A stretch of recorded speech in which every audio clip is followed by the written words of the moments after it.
Hi, I'm Justin. And I'm Michael. And this is our podcast where we discuss what we find interesting about the intersection of Web3 and digital security as we know it. Between us, we have years of experience securing digital products and infrastructure, which has led us to be constantly curious about what's next. Which is what this podcast is about, sharing our journey as we update our mental models for security in the next internet. So if you listen to our previous episodes, they were quite high level, basically armchair philosophy, poor armchair philosophy, if I may say so myself, but still interesting nonetheless, in terms of us trying to explain why we're Web3 enthusiasts, why we're technical enthusiasts. And I think we also mentioned the fact that we do have a background in security engineering, so just all things security in general in the tech space. So to get to the introduction of this episode relatively quickly, today Michael came up with a different idea and he wanted to discuss something that occurred back in March 2022, which was quite a significant hack. Was it a breach? Does that word actually carry the same meaning in Web3? That's a different discussion to have. This was of a Web3 entity, effectively. So just to give you a brief overview, there's this hack called Axie Infinity. I think it was one of the largest hacks ever conducted against a Web3 entity. It was a game. Axie Infinity was a game, and it was built by a studio called Mavis. The reason we want to talk about this today is not because to laugh at them or in any way denigrate the work they're doing. They still exist. Web3 is still very interesting to us. We definitely are Web3 bulls, if we were to be characterized as such.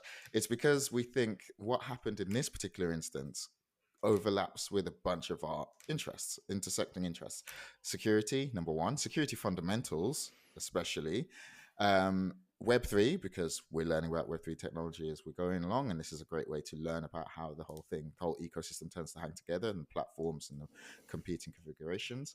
And finally, because I think it also speaks to a little bit of our philosophy of what's going on here and why this particular attack was successful in the way it was, but also why it was reported in some respects in the way it was, and how it kind of flew under the radar. Well, it was reported as a different thing. It was tied mainly to the threat actors who actually executed the attack, whereas we were more interested in how the attack was done in the first place. And that's kind of the direction we're planning on taking. But who knows? We can talk forever. We may end up in a different place. So I'm going to hand it over to Michael to introduce exactly the cast of characters, what happened, when, the how and the what, which is what we're really going to try and dig into here. And then also, we're security engineers, seasoned security engineers.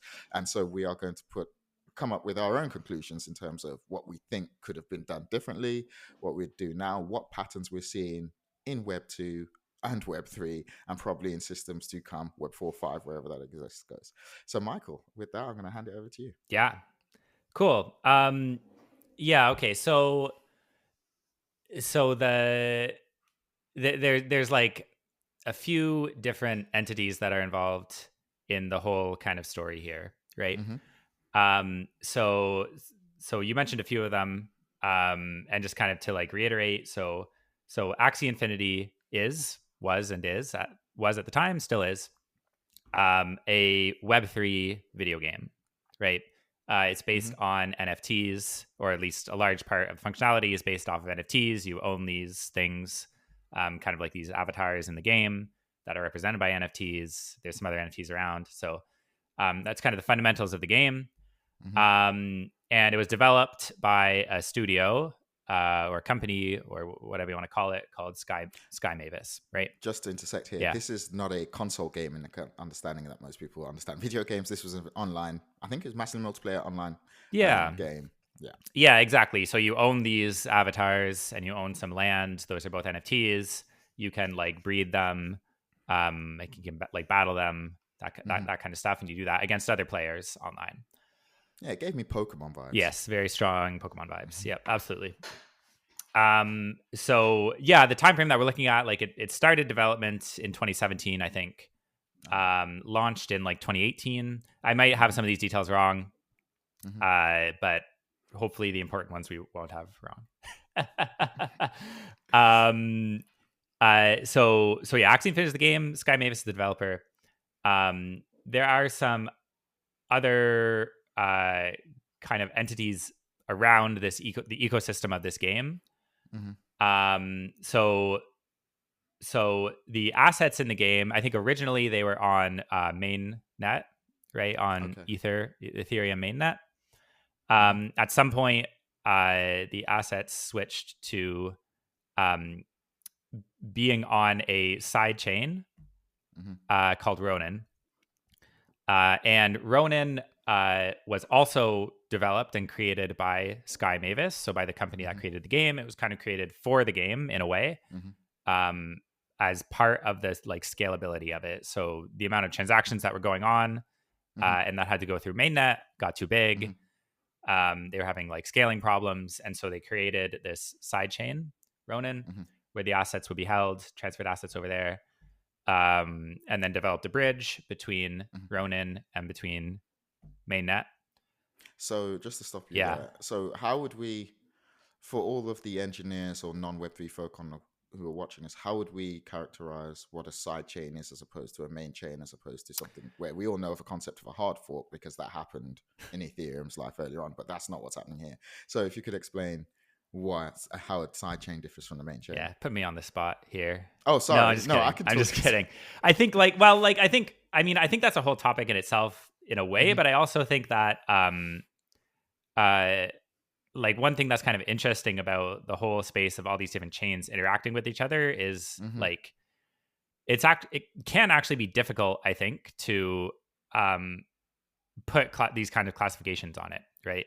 But at like a high level, like in the Ethereum space, there is a main blockchain, Ethereum, called mainnet.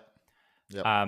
A side chain is a separate blockchain that can have assets transferred from it to Ethereum, or to the mainnet, and there are different ways to do that. There are different ways to transfer assets between two chains, two different blockchains. Yeah. But like one of the main ways is through what's called a bridge, right? Yeah.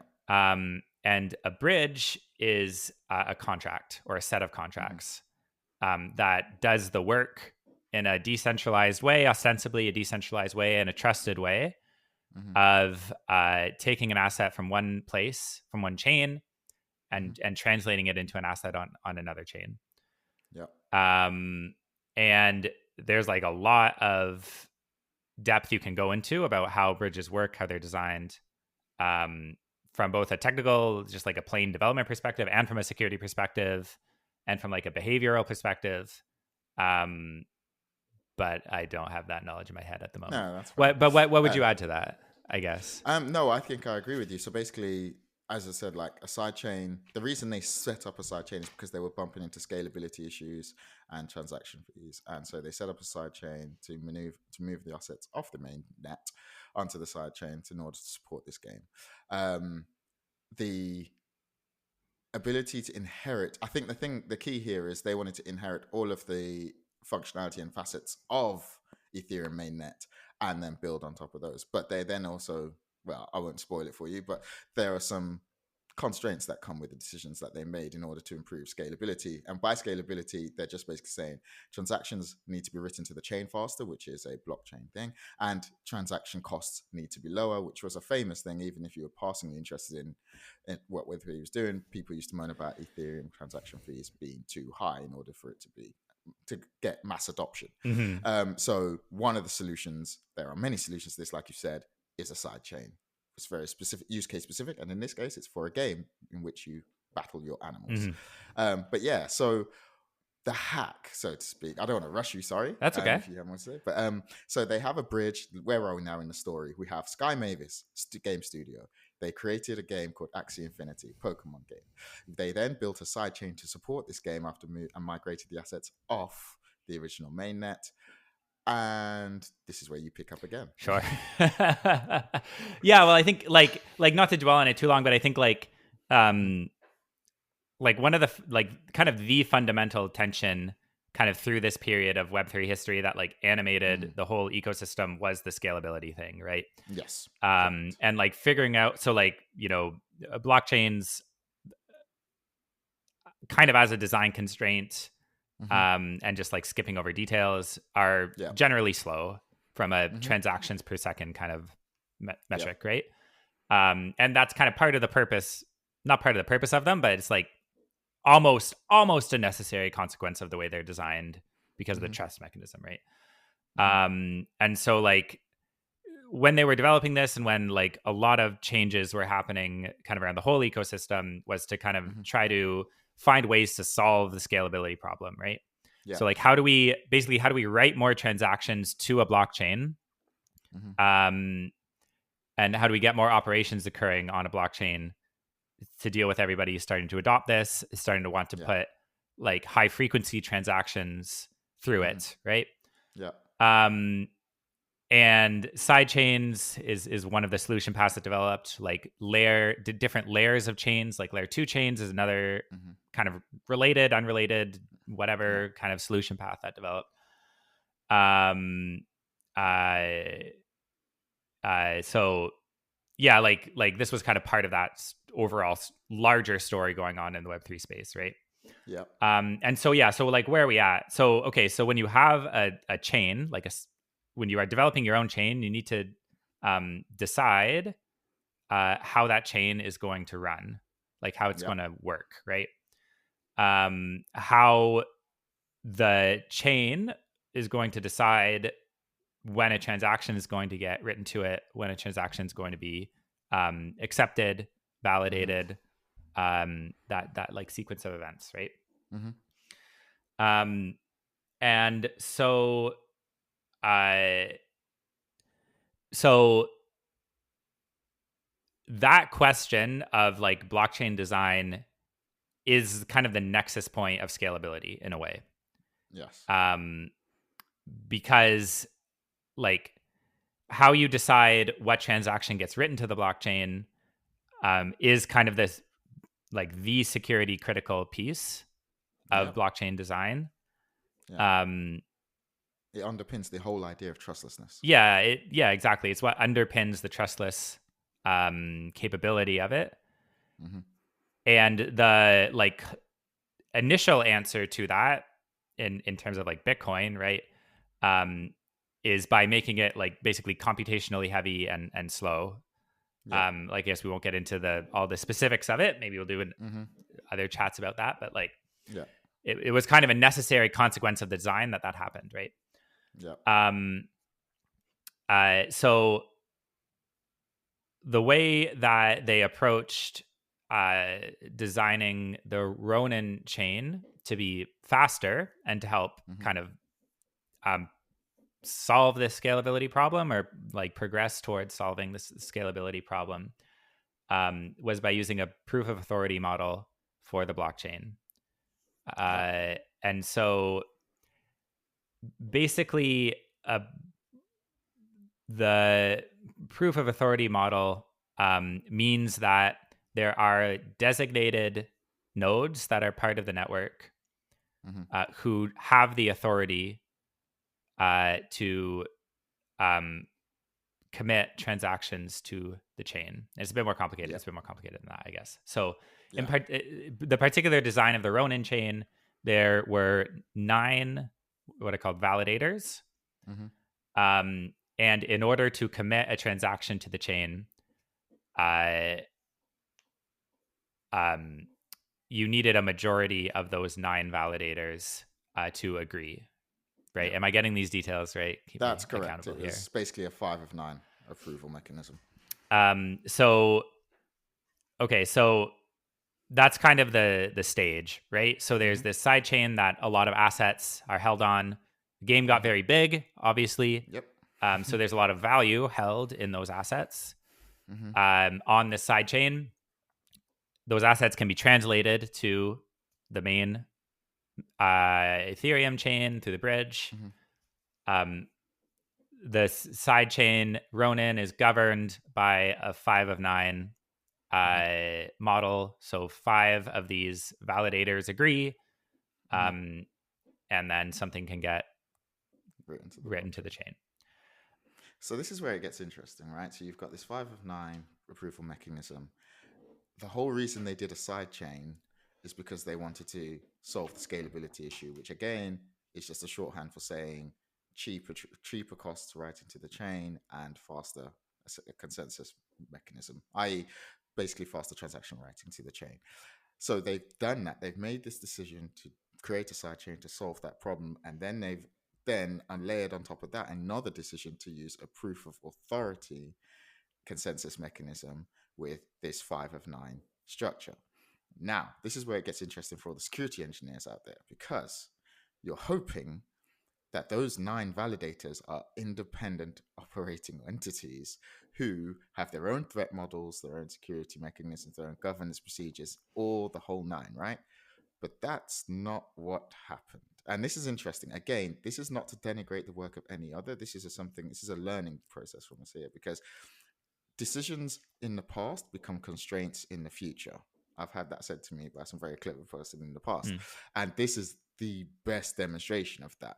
Although this timeline is quite compressed, as you said, they've been around since 2017. They then migrate. I don't know when they migrated to do the Wherein sidechain, but the point here is they turned around and said, we need serve scalability. We're going to do POA. So now we get to the 5 of 9. Where were those validators hosted, or who were those validators? This is where it gets interesting, right? Yeah. So exactly. So like, I mean, this is where we could launch into a discussion of like, what does decentralization mean? Yeah. I don't know if we want to do that just at the moment, or if we want to save that for later. Yeah, let's save it for later. So 4 of these 9 validators were owned by Sky Mavis, right? So by the company that was that had developed the chain, developed the game, Axie Infinity, and was kind of keeping the ecosystem, like was responsible for the overall kind of ecosystem here, right? So 4 of those 9 were owned by them, and controlled by them.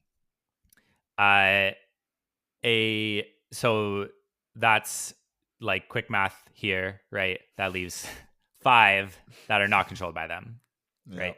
So they don't have a majority.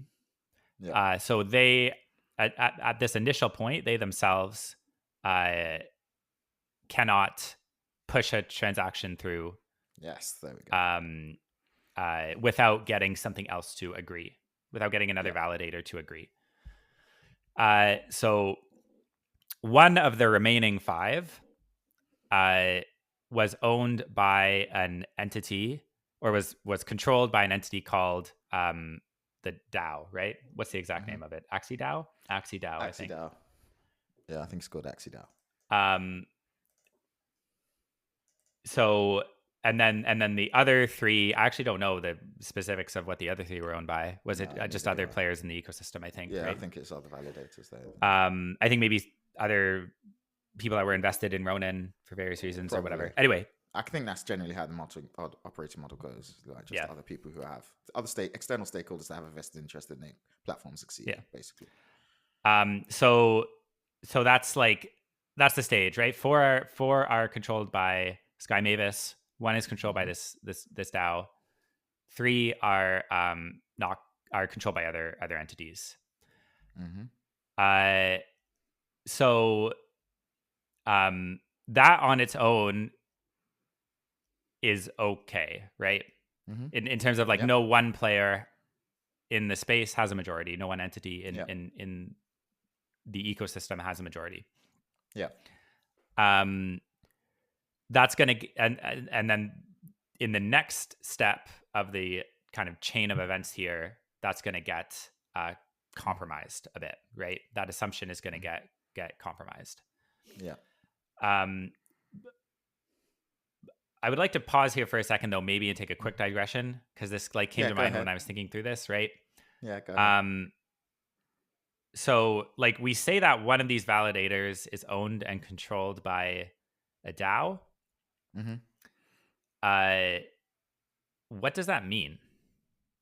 That's a very good question. Right. So I know what the letters stand for. If you're asking me, a decentralized autonomous organization, what does that mean? Well, I know what decentralized means. It's a bunch of different entities that are not operating under one central authority. Autonomous means they're able to make decisions and suggest, I'm guessing, float decisions that people vote on. Organization is that, well, we're an entity that have a common objective in mind. What does that mean? I reflected back to you. What do you think that means? Well done. Like, Well, like I was thinking about this because so what is a validator on these chains, right? They're servers, right? They're Yes. computers. Facts. What is a DAO? Like in a kind of pure Web3 sense, a DAO is basically a set of contracts. Yeah. Am I correct in that? Yes. Listeners are probably gonna realize that we actually don't know what we're talking about, and we make half of this up as we go, and we go here with like much less knowledge than we probably should. But we're all learning at the same time, right? Yes, so we are. That's the whole purpose of this. So like, okay, DAO is a set of contracts on a chain, and yeah, it can take actions in Web3 land because it is a set of contracts, right? And contracts are like first class citizens, right? Like the key kind of iterative development of like Ethereum, especially, but of Web3, I think, is that contracts are one that you can like commit contracts to a chain, that you can run code on the chain. We talked about this in the earlier episodes, right? Yes, we did. But two, that like contracts are like a first class citizen that can interact with other entities on the chain. Yep. But that's not what a validator is, right? Like a validator, in a way, the way that we're talking about them here, like they're almost not like a Web3 concept, right? It's like it's a server. That is running a program that interfaces with the chain, right? And maybe it has some kind of special authority in the chain to do something or whatever. But it's a server, right? So how do a set of probably just get to the point, I guess. But what I'm trying to drive at here is like, when we say that this DAO controlled a validator, like a set of contracts didn't control a server running somewhere, right? People do that, I assume, unless somebody's gonna like pull out some real knowledge about how this thing was like architected in this really cool way that a bunch of contracts were controlling like a server, which is like maybe a great idea to hack around with or something. Yeah, maybe we should look into that. You can park that. But like the kind of jumping into that discussion, but with all of this Web3 stuff, there's a spectrum of meanings to these words.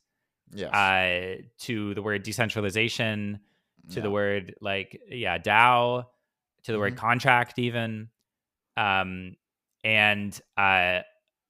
like one of the things that we know from our working with security is that like security really exists in the space between an assumption about something and the implementation of it.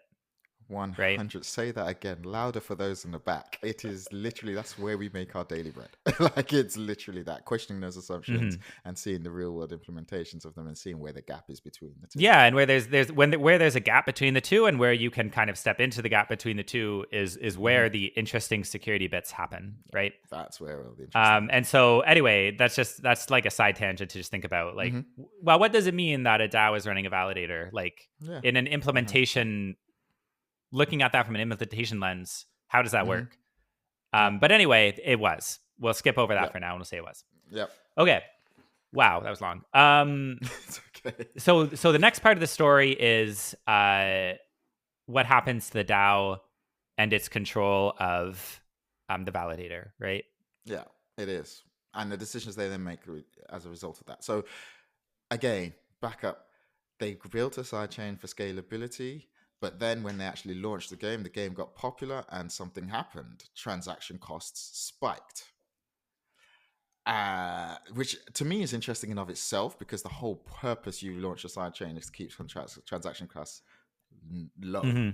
But for some strange reason, you were so popular, even through the load, your transaction costs spiked. Now, a Mike Tyson phrase comes to mind with what they then did next, which is everybody has a plan until they get punched in the face. So because what then happened is when the transaction costs spiked, in spite of the fact they built this sidechain in order with the whole sole purpose of keeping transaction costs low, they then said, okay, how about we take, what is it? How would I articulate this? We effectively whitelist the Axie DAO so that we can sign or we can approve transactions on their behalf to reduce the costs of transactions. In fact, they made a gas-free RPC node.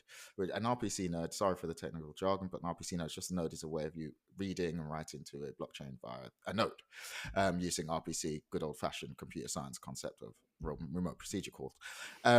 They made a gas-free one, which basically I think means it didn't cost them much to read, or nothing at all to read and write to their Ronin chain. But in order to implement that or support that, they needed the signature. They needed to whitelist. Sorry, Sky Mavis was given permission to sign on behalf of the Axie DAO. Correct? I'm both with a yes or no, or am I mangled somewhere? No, I think so, right? So, even with this attempt to solve the scalability problem, there was still an issue around the cost spiking to I guess do transactions, right? And their solution to that was to partner. The Sky Mavis' solution to that was to partner with the Axie DAO that controlled this fifth validator, and the implementation of that was that I'm like blanking on the real specific details, but like what you said. Yeah, basically they just whitelisted it effectively. I think they whitelisted sorry, I'm just checking my notes here quickly.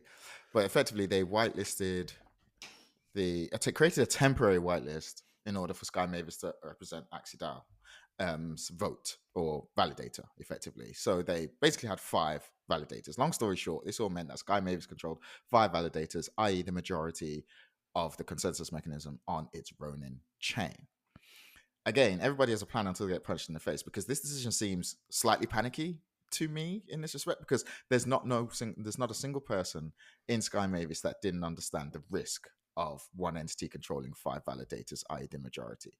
But they made that decision. And as my sidebar here is, as a security engineer, it's especially someone, both you and I love product, right? We're product facing people. So as a product security engineer, I would have said, fine, you can make that decision, but we then need to do this, this, and this. And it feels like there was a little oversight, or maybe they weren't listened to, or whatever happened. We don't know. We'll never know, I guess. The this, and this bit never got discussed or never got implemented. Maybe it got discussed and didn't get implemented. And so now the result is Sky Mavis now has control of 5 validators. One entity owns 5 validators and therefore owns the majority of the approvers who are able to write to the chain. Enter stage left malicious actor. Yeah. So the configuration right now is like again, like going back to that assumption and implementation like gap, right? So the assumption is that validators are independent, or at least a majority of them are independent. That assumption was temporarily intended to be temporarily eased, right? Or not eased, like broken, right? That assumption was intended to be temporarily broken. Just for 1 month, I think. Yeah, for a short amount of time to solve a problem. The security effect of that is that there is now the potential for a single actor to control the chain, right? So there's like, in like a classical way, there's like a vulnerability introduced, basically. And, intentionally introduced, like it can make sense to introduce intentional vulnerabilities for periods of time for lots of reasons, right? And again, we are not crapping on Sky Mavis here, because at the end of the day, they needed to do this to support the chain, support their product. If this didn't work, there's no more chain, no more product. It undermines the entire existence of the organization. So as a security professional, I understand why this decision was made. And again, both of us would have been in the room and said, yes, fine, but you need to do this, this, and this. So I just want to get that out, make sure that has been reiterated. Carry on. Yeah. So then, but that is the space that a threat actor is going to step into to exploit, right? Like that's the ground for exploitation, right? So, yeah, I mean, and that's what happened, more or less. So an employee, like the kind of compressed story, right, is an employee of Sky Mavis, was highly targeted. Seems like for like a phishing campaign. So they were contacted. I think it was over LinkedIn. I'm not sure on that detail. Yeah, okay. About a potential like job offer. They interviewed with people, presumably the threat actor themselves or somebody retained by them or related to them.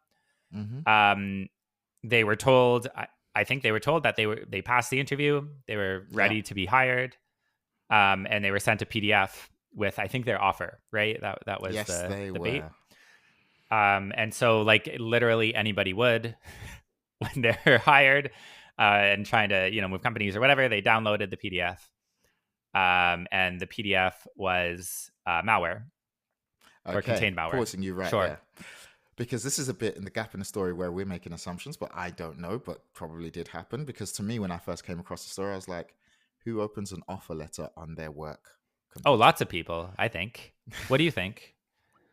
I have never done it. Only because I'm paranoid that the company I'm working for is probably spying on me, and therefore they will know. But yeah, because number one, a lot of people, it depends, right? They may use their work laptop as their personal laptop, which a lot of people are in that situation. So it's just basically, again, I can imagine security awareness people who are listening to this call are slapping their desk now because they're like, well, they should know that you should not be opening untrusted links from untrusted entities. Even if it's a job interview, anyone could set up a company and go, we're interviewing you for a job, and send you a malware piece. But then you're like, okay, so what controls were on the laptop to prevent that malware spreading? Was it a 0-day? We don't know that. We don't have the forensic details. But go on. Yeah, well, Security, I mean, governance, it's true we don't have, obviously don't have the forensics and all that. I think like, like so one, like to me, and this is like your point, I think, or part of your point, like it should be an expected state of the security program that people are accessing untrusted resources from them, more or less, right? Unless you're in some like very specific industries or constraints. Generally, people are accessing untrusted websites, like downloading untrusted files, even running untrusted software. And like the word untrusted has like a heavy connotation to it, to a security person, I guess. But like when I say that, I just mean it hasn't been like pre-vetted for safety. Right. And like that's kind of how things need to operate largely at a company, right? If you can't go to websites that give you information you need because they're not pre-vetted or whatever, then like what are you doing? Like it's going to be hard to work in a lot of roles, right? Exactly. Same thing with downloading files. Like for a lot of roles, like downloading files, there's ways to do it more safely, less safely, whatever. But like it's going to happen in the course of doing business, right? And we know how to design for these things happening too, right? Like this is a solved problem. Yeah, like it's more or less a solved problem. I don't know, maybe that's putting it a bit strongly. Sorry. Okay, sorry. No, well, I don't know. Like there are solutions available. Yeah, like the holistic approach of a security program is going to take that into account and have a layered system of defenses for the cases where that goes off the rails and it's malware that's being accessed, right? Agreed. So yeah, we don't know. I don't know if we even know what like platform the laptop was. No. I don't know. Could like it sounds like this sounds like the path of a Windows vulnerability. It certainly does, but not exclusively, right? No, not. And then I think the other thing to point out about the threat actor is that like from an organization's security perspective, this is like the worst case threat actor, basically, right? This is a highly motivated, highly targeted, like long game threat that is, I think, is essentially a nation state level threat, right? which is what they've said. Yeah. So, basically unbounded resources compared to your security program, willing to, take time and all that. Right. And, the specifics of the offer letter, like if it wasn't an offer letter, it could very easily have been something role related or job related, right? Course. Like there's lots of different ways to structure an entry here. And, it gets structured to be successful, right? Yeah. Okay, I've lost where we are. So, okay. So the actual, we do actually kind of need to conclude this. So effectively, enter stage left, the threat actor compromises an employee then spreads malware throughout the company, compromising their 5 validator keys, because they now have all validator keys, so they have the ability to sign high value transactions, and so they do so. They start using the bridge to exfiltrate. Is it exfiltrate when it's not data? Anyway, to steal money. They took cash. They got the readies, the loot. They effectively, I think it was via 2 transactions. They took X amount of ETH and X amount of USDC, which is a stable coin in real terms at that time. I think it amounted to $620 million. Someone can correct me and keep me honest on that, but basically that's what they did. I think it was over 2 transactions. And so Axie Infinity was hacked, and they didn't realize. I think the smoking gun was when somebody tried to withdraw 5,000 ETH and couldn't, like 4 or 5 days after the actual the other transaction, this theft had taken place. And then that's when it became a 5-alarm fire, went down to DEFCON 0 or 1 or whatever. And basically an investigation was launched. Transactions were stopped. The game was paused, I think. That is my understanding of what happened there. Yeah, no, I think that's the story, right? Like there's lots of interesting unknowns, I think, that you could like maybe sketch out a story too. Like one is, how does the malware go from an endpoint device to a full network compromise? Yep, which they must have had. And I'm assuming they didn't keep those keys just in a file somewhere. Yeah, exactly. Let's not make too many assumptions. But yeah, the fact that they were able to I think it was a full network compromise. They must have had like. Yeah, exactly. Yeah. So like, that part of the story is an interesting kind of classical security piece of the story, probably, one that you can only really speculate about. And there's also a piece of the story that's like from the side of detection, like how did this occur, right? Like you said, there was a gap, like several days long, I think, at least gap between the event occurring and between a detection was user reported. Also, we should note that the compromise took place after that month-long period in which the temporary whitelist was granted by Axie DAO to Sky Mavis. So what I'm trying to say there is basically that whitelist was only ever designed to last for a month, and somebody somewhere forgot to revoke the whitelist access. And I think this was like into the next year, i.e. I think it was granted in October. The compromise took place in March. Yeah, exactly, right? So like I feel like I'm kind of getting to like, why is this interesting part at the end instead of at the start, like like we said we would do. But like why do I think so this occurred what 2022 was it 2021 2022 so over a year ago, safe to say, maybe multiple years ago by the time people like anybody listens to this, if anybody does. Like why do I think it's worth spending time thinking about this particular event, right? Soapbox time. Go on. Yeah, okay, yeah. You know me too well. Yeah, I know. Okay, so one is, I think, this event, right? This is a full end-to-end security story across all web X's, right? Yes. So there's a piece of this event which is very situated and familiar to people who work in tech, and especially like people who have been around security in tech, right? There's a very very like well executed, if you can put it that way, entry into an organization and exploitation of that organization, right? So there's like highly crafted phishing. There's like footholds and persistence in the organization. There's like pivoting from, like we said, from an endpoint device into a full network compromise. So there's like I don't want to call that like a Web 2 story because that's not quite right. But it's all of the classical security pieces of compromising an organization is there, right? Yep.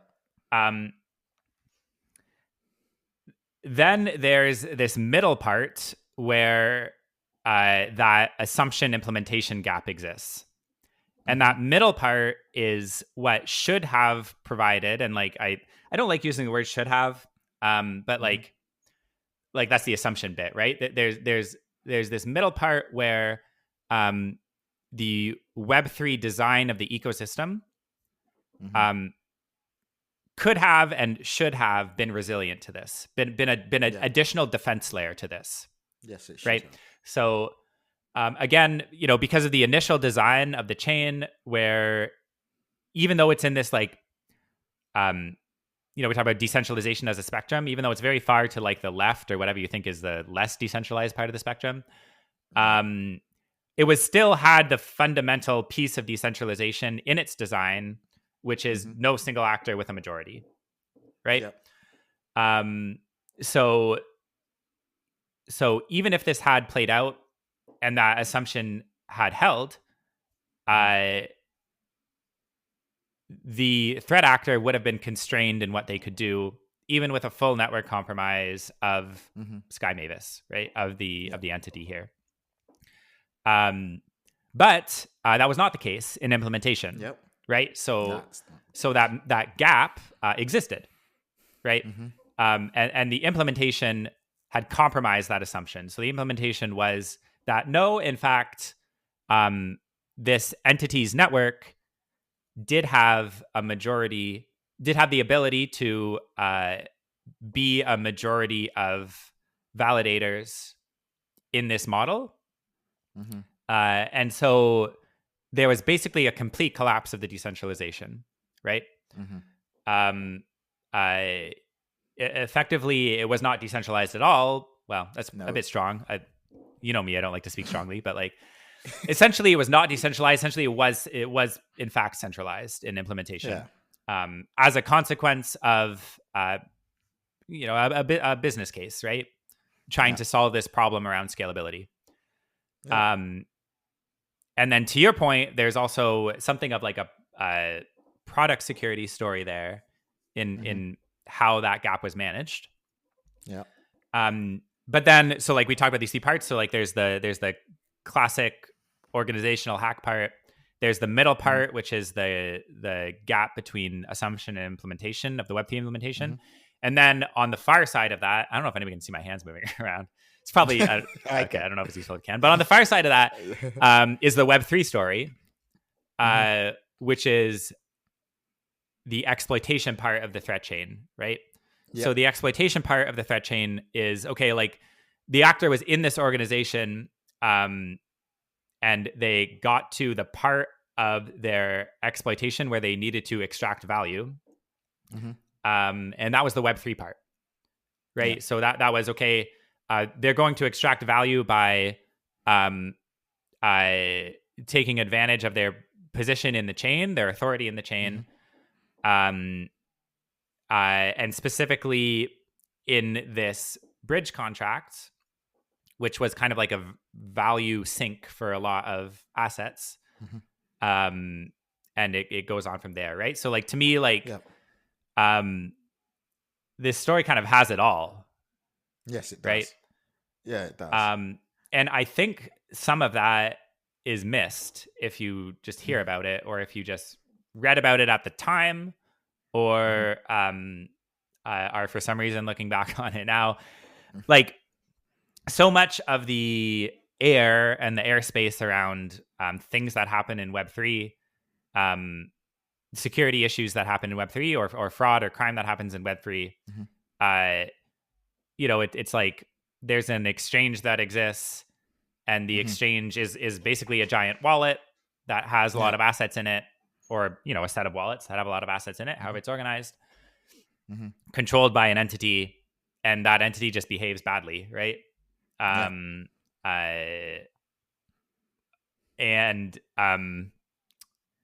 like this story is not like that. Like that's its own interesting story, but this story is not that story.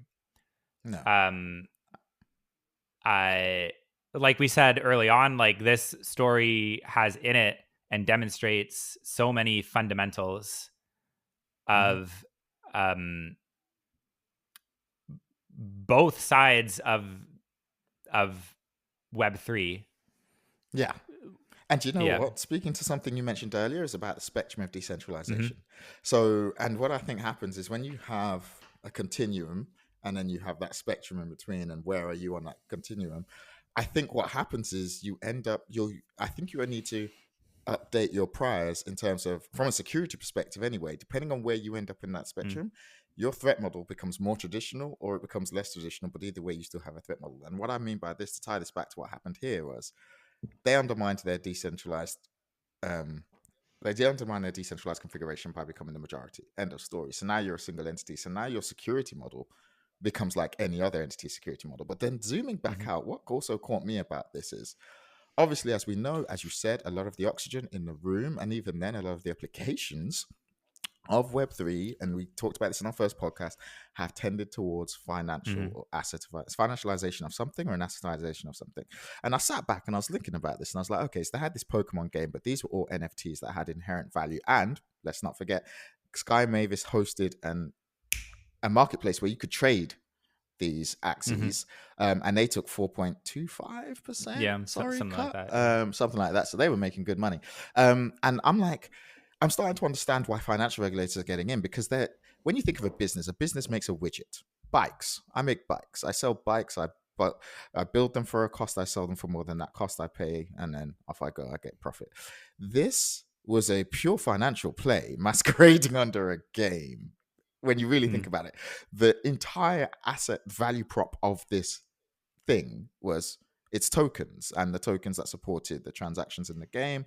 And so now I understand. And this is just to me to say, I'm starting to join the dots between why financial regulators, because as a tech person, I was like, I get the decentralized finance part, why they're all over that. I get that. I can see that. But I'm like, I'm seeing the other applications like games, and I'm like, well, I had a gap between why they were going after them or why they paid so much attention. I was even interested in why FBI is in this, because Sky Mavis is a Vietnamese company. I was like, I don't understand it. But at the same time, I'm like, oh no, these are just financial schemes. Not schemes. That sounds bad.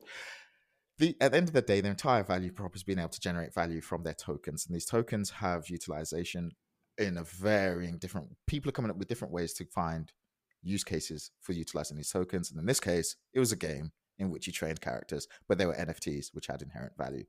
And I find that interesting because as a security engineer, a security person who works in the security field, that's where governance comes in. You guys are a finance house, really. You're not a finance house, but you're a financial entity. So I'm thinking the financial entities from a again, security and a continuum, from a dyed-in-the-wool bona fide bike shop to a tech company, which is somewhere in between there, to a financial institution, which is somewhere else. Like, your security model needs to be calibrated as such. And they made decisions were made along the way where I don't think they recalibrated security model, or the person was there telling them they need to recalibrate the security model. And everyone's like, sorry, speed is the king here. But the risk you're running here is your bikes aren't going to get physically stolen. Like, you still have bikes if you get compromised. You still have money. You still have assets if your bank account gets robbed, if you're a bike shop. If your whole thing is this financial widget and that gets compromised, that's your entire business in some ways. Now, I don't know. That's me theorizing here, because obviously Sky Mavis is still in business. Wherein sidechain is still going. They've changed, they've updated their security pieces, all of that. I'm guessing they have done a lessons learned. They did produce it. It was on their blog post. I couldn't find it as of the day we were recording this. I think they took it down. But I find that fascinating. That's the bit that fascinates me. Again, two things you hit on: the continuum of decentralization and the idea of, oh, you're going to be decentralized or not. And it's like, well, in some ways you are, some ways you're not. But at the end of the day, you need to update your priors if you're going to make decisions. And the good old security story here of product security here, more importantly, what keeps me interested in product security is you have an objective to achieve and you're going to make decisions around achieving that objective, but understand that they become constraints in the future. And you need people who were in the room when those decisions were made to to help you make those decisions, or help you make controls, build controls to manage those decisions. Security, I've always said this to anyone, is a risk management exercise. You're not trying to reduce the risk to zero. You're trying to make sure it's manageable with the tolerances of your organization or the field you're in. And that's what makes this story fascinating, because like you said, it crosses all. Like, it crosses security fundamentals, the Web3 part, and the assumptions and implementations bit, which is where, as security engineers, we love to play. So this was a fascinating story. Do you know what one thing came to my mind as well? Go for it. Zooming back in. That lapse of the 30-day deadline for this whitelist. I'm like, why didn't they just build a security contract to manage that time frame? Was that not? Is that not? What do you mean a possible? security contract? A smart contract. So we're whitelisting you.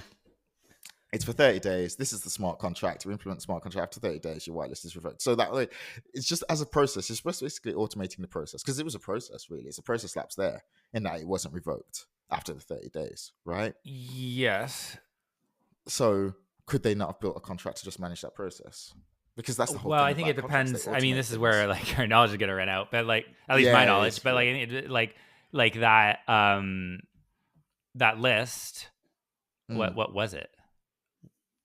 Oh, the whitelisting of the Axie DAO signature. Yeah, it's a good question because we don't know, and we've both done a lot of reading around it. We can't. Like, was it anyway? I think we had. These were very near being in my brain at one point, but they just aren't anymore. But yeah, you're right. Like regardless, like there's a lot of times where you temporarily do something, right? You temporarily relax some control or some defense. Yeah. It's like usually it's usually a smart idea to automatically expire that, right? Yeah. But like a lot of the time it also doesn't happen. And so it's like, what are the reasons for that? Yeah, of course. To me, like a lot of the time it's because like the way you like lever yourself up into accepting the risk. I don't always like the risk management language, but I'll use it anyway here because it's useful. Yeah, but is by saying that it will be temporary, right? Yeah. That's a way that you like get comfortable or whatever, right? Yeah. But then the problem is, I think, that when that relaxation expires, that is a potentially breaking change, right? Yeah. Because you have probably built something to take advantage to like functionally use that relaxation. Yeah. And that thing will break when that relaxation goes away. Right. Agreed. And so like, I think it's that, at least for me, if I think about it, it's like, well, I don't want to just have like a time bomb essentially that's going to break something because, you know, we say it will be 30 days, but who knows? Like that's a guess, you know, like like insert all the jokes about estimating how long software takes, right? Yeah. So there's the risk of like you relaxing the defense. Yeah, and then there's also the risk that when you put the defense back in place, you're going to break something. Yeah, there is. And I guess it needs to be like do you want to keep this going type thing rather than just actually this stops now type thing. Like I think that's kind of what it would need to be. Okay, we've run kind of long, and I'm conscious of that, of our listeners. Thank you for staying through if you managed to get through all the way through to the end. Any final thoughts or words from you on this one? I don't think so. Like, no, like there's a lot of edges of this that we could go more into, I think. But yeah, like the reason why this thing keeps coming to my brain is, like we said, like it's just such a end-to-end demonstration of things that we care about, right? Yeah. Yeah, this was a really good choice. Thank you, Michael. This was a really good choice. I enjoyed You're this one. welcome. Well. All right. And with that, we will conclude and say goodbye and thank you for listening. And we'll see you on the next episode.